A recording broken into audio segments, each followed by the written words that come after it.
பக்தி கிளிட்ஸ் ஆன்மீக அன்பர்களுக்கெல்லாம் என்னுடைய பணிவான அன்பான ஆசீர்வாதத்தை தெரிவித்துக் கொள்கிறேன். பக்தி கிளிட்ஸ் மூலமாக ஆன்மீகம் மட்டுமல்ல, அமானுஷ்யம் மட்டுமல்ல, சோடி பிரசன்னம் என்று சொல்லக்கூடிய அற்புதமான ஒரு நிலையை உங்கள் நலன் பொருட்டு தொடர்ந்து பக்தி கிளிட்ஸில் பேசிட்டு வரேன். அந்த வகையில் பார்க்கும்போது ஒரு அற்புதமான நிகழ்வு.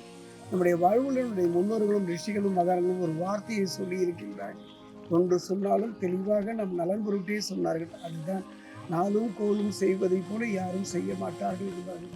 ஒரு குறிப்பிட்ட நாளில் முன்னோர்கள் வகுத்த வழிமுறைகள் செய்கின்ற நாளாகட்டும், நேரமாகட்டும் வெற்றியை நோக்கி நகர்த்திவிடும். ஒரு காரியம் தொடங்கும் பொழுது எந்தவாக இருந்தாலும் சரி, அந்த காலத்தில் நேரத்தையும் காலத்தையும் குறித்தே செய்தார்கள். அந்த வகையில் ஒரு அற்புதமான நிகழ்வு சிவசக்தி என்று சொல்வார்கள். பத்ரகாளி என் தந்தை சிவபெருமானின் இணைந்து ஐக்கியத்தில் பிறந்த ஒரு அருமையான சக்தி தான் விஷ்ணுமாயா. விஷ்ணுமாயாவுடைய வழிபாடு காலம் கடந்து நம்மை நகர்த்தி செல்கின்றது. அந்த வகையில் பார்க்கும்போது திருத்தணி அருகே பாதசனீஸ்வரர் ஆலயம், அந்த ஆலயத்தில் ஒரு அற்புதமான ஒரு சக்தி அந்த வனத்திலே குடிகொண்டுள்ளது. அந்த சக்தி தான் விஷ்ணுமாயா. தமிழ்நாட்டில் முதல் விஷ்ணுமாயா ஆலயம். இந்த ஆலயத்தில் ஒவ்வொரு வருடமுமே வெள்ளாட்டு கர்மா என்று சொல்லக்கூடிய விஷ்ணுமாயா பூஜை, அதாவது படையல் என்று சொல்வார்கள் விஷ்ணுமாயனுக்கு. அந்த வகையில் பார்க்கும்போது வருகின்ற அமாவாசை 16ஆம் தேதி மாலை ஒரு 6 மணியிலிருந்து 12 மணி அளவில் விஷ்ணுமாயனுக்கு ஒரு மாபெரும் ஒரு பூஜை நடைபெறுகின்றது. குருதி பூஜை என்று சொல்வார்கள். அந்த பூஜை, அதாவது நம் பொருட்டு தானே நம்முடைய முன்னோர்கள் ஆலயங்களை எல்லாம் நமக்கு வகுத்து தந்துள்ளார்கள். நம் பொருட்டு தானே மந்திரங்களையும் தந்திரங்களையும் நமக்காக வகுத்து தந்துள்ளார்கள். அந்த வகையில் ஒரு அற்புதமான ஒரு ஆலயம் விஷ்ணுமாயா ஆலயம். இந்த ஆலயத்தில் இருக்கக்கூடிய விஷ்ணுமாயோடைய வழிபாடு பொறுத்தீங்கன்னா கலியுக வரதன் என்று சொல்வார்கள். கண்கலங்கி நிற்பவர்களுக்கும் கைகட்டி வாய்ப்புறுத்தி வாழ்கின்ற ஒரு நிலை மாறி ஒரு மிகப்பெரிய ஒரு சக்தியை நம்மை நோக்கி நகர்த்துகின்ற ஒரு அற்புத வடிவம் தானே விஷ்ணுமாயா. அந்த விஷ்ணுமாயாவுடைய வழிபாடு ஒரு அற்புதம். என்னுடைய அனுபவத்தில் கலங்கி நின்ற பொழுதும், கைது செய்து நின்ற பொழுதும், நடுங்கி நின்ற பொழுதும், இது ஓடினால் வாழ்வின் ஓரத்துக்கே ஓடினான் என்று காலத்தாலும் விதியினாலும் விரட்டப்பட்ட பொழுது கூட இன்று அவன் பாதம் நோக்கி நான் நகர்ந்து விட்டேன்.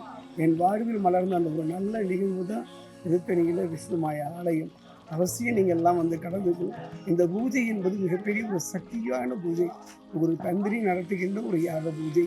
வருகின்ற சனிக்கிழமை 16ஆம் தேதி அமாவாசை விஷ்ணுமாயா ஆலயத்திலே மாலை 6லிருந்து 10 மணி வரை நடக்கின்ற ஒரு அற்புதமான விஷ்ணுமாயா வெள்ளாட்டு கறந்த பூஜை. அவசியம் கலந்து கொள்ள வேண்டும். அதாவது கலங்கி நிற்பவர்களுக்கு ஒரு கலங்கரை விளக்கம். அந்த வகையில் பார்க்கும்போது நம் வாழ்வுக்கு ஒரு அற்புதமான துணை தானே. நதி வழி போனால் கரை உண்டு, விதி வழி போனால் யாருண்டு என்று வேதனையில் வாடுகின்ற நம் வாழ்க்கைக்கு ஒரு மிகப்பெரிய சக்தி விஷ்ணுமாயா. அனுபவித்தால் தானே தெரியும், நெருங்கி பார்த்தால் தெரியும். தாயின் அருமை பசியிலும் தெரிவது போல தானே. அந்த வகையில் பார்க்கும்போது கவலையே பட வேண்டாம், கண்கலங்க வேண்டாம், யாரிடமும் சென்று நிற்க வேண்டாம். ஒரு முறை திருத்தணி அருகே பாதசனீஸ்வரர் ஆலயத்தில் அமைந்துள்ள இந்த விஷ்ணுமாயா வெள்ளாட்டு கர்ம பூஜையில் நீங்கள் அவசியம் வந்து கலந்து ஆண்டவனை அனைத்து உயிர்களுமே பூஜை செய்து உயர்ந்த உன்னத நிலையை அடைந்ததை நாம் பார்க்கின்றோம். காவியங்களில் மட்டுமல்ல, புராணங்களில் மட்டுமல்ல, கதைகளில் மட்டுமல்ல. எறும்பு பூஜை செய்த ஊர் திருவெரும்பூர், ஆடு பூஜை செய்த ஊர் திருவாடனை, நாரை பூஜை செய்த ஊர் திருடாரையூர், ஆணை பூஜை செய்த ஊர் திரு அணைக்கா. அடுக்கிக் கொண்டே போகலாம். அனைத்து உயிர்களுமே இறைவனை நோக்கி நகர்கின்றன. ஒரு அற்புதமான நிகழ்வு. திருத்தணி அருகே பாதசனீஸ்வரர் ஆலயம் அமைந்துள்ள அடர்ந்த வனம். அந்த வனத்திற்கு கீழே விஷ்ணுமாயம் என்று சிவசக்தி ஐக்கிய தேவதை, ஒரு அற்புதமான சக்தி. பத்ரகாளிக்கும் சிவனுக்கும் பிறந்த அருமையான குழந்தை தான் என்னுடைய விஷ்ணுமாயா. இந்த விஷ்ணுமாயா ஆலயத்தில் இரவு 10 மணிக்கு மேல் அடர்ந்த வனத்திலே ஒரு காட்டெருமை போத்து என்று சொல்வார்கள். அது தினமும் இரவு வந்து விஷ்ணுமாயனை பூஜை செய்கின்ற ஒரு அற்புதமான ஒரு இடம்தான் இந்த ஆலயம். ஒரு முறை வந்து தரிசனம் செய்து பாருங்கள். இறைவனை அடைவதற்கு உயிர்களுடைய உடல் முக்கியமல்ல, மனம்தானே முக்கியம்.